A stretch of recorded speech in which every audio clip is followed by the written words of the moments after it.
Mes chers élèves de la deuxième année, bonjour. Je souhaite que vous êtes en très bonne forme et en bonne santé. Aujourd'hui, c'est le jour d'une nouvelle séance d'orthographe ou bien une nouvelle leçon d'orthographe. Son titre est « Les lettres que l'on n'entend pas ». Les lettres que l'on n'entend pas. Ça veut dire qu'il y a des lettres à la fin des mots qu'on n'entend pas, mais qu'on doit écrire. Donc, on doit faire plus attention. Donc, pour bien comprendre, pour mieux retenir la leçon, vous allez observer avec moi la liste de ces mots.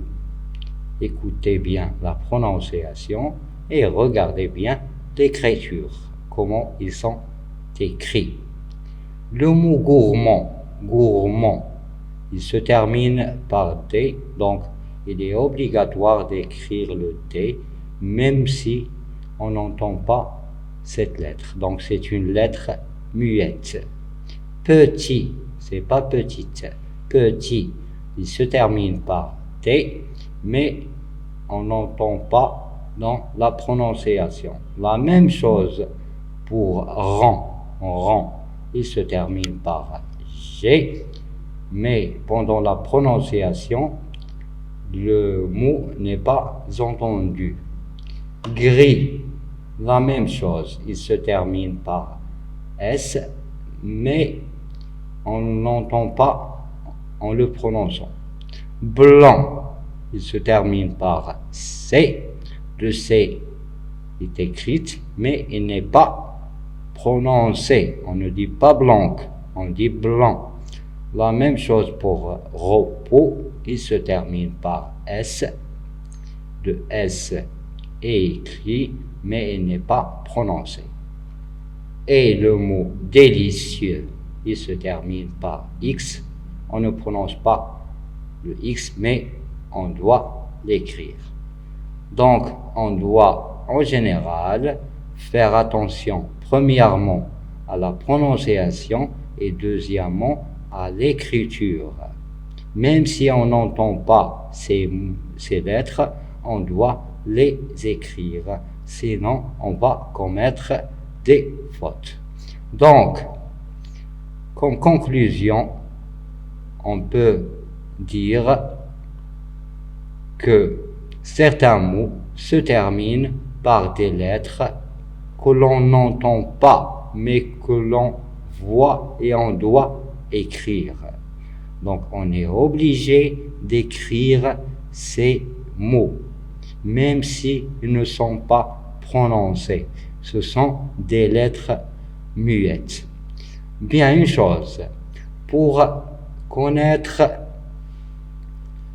la terminaison de ces mots, il est préférable, la stratégie ou bien la méthode, c'est de chercher des mots de la même famille.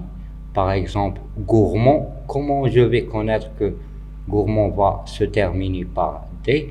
Donc, on doit chercher des mots de la même famille qui ont le même radical. Donc, gourmand, c'est un adjectif masculin. Je peux chercher le féminin de gourmand, c'est gourmande. Et le nom, c'est gourmandise. La même chose pour grand, grandeur. Le féminin de grand, c'est grande.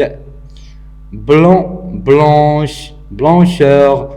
Donc, on transforme les mots et on cherche des mots de la même famille.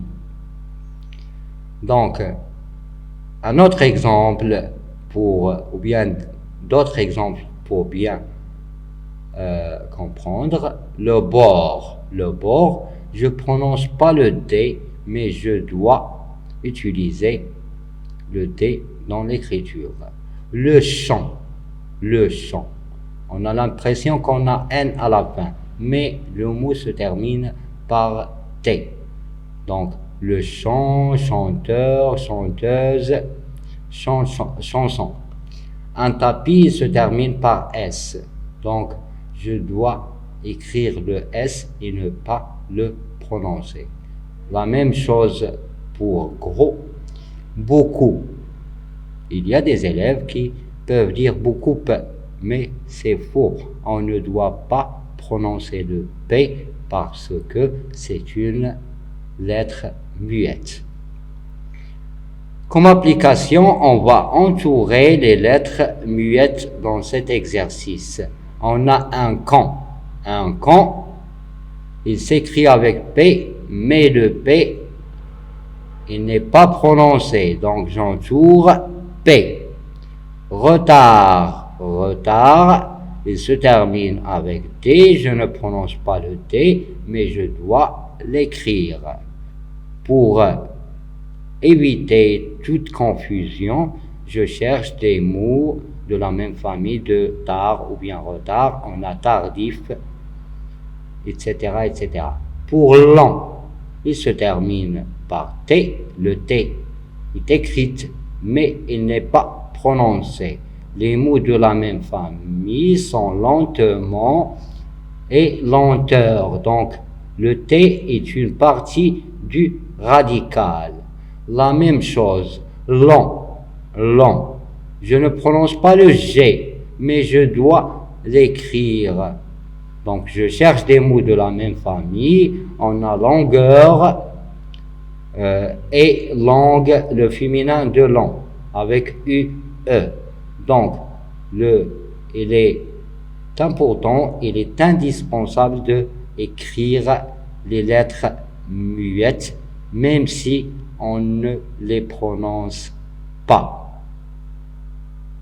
Mes élèves, je pense que vous avez bien compris.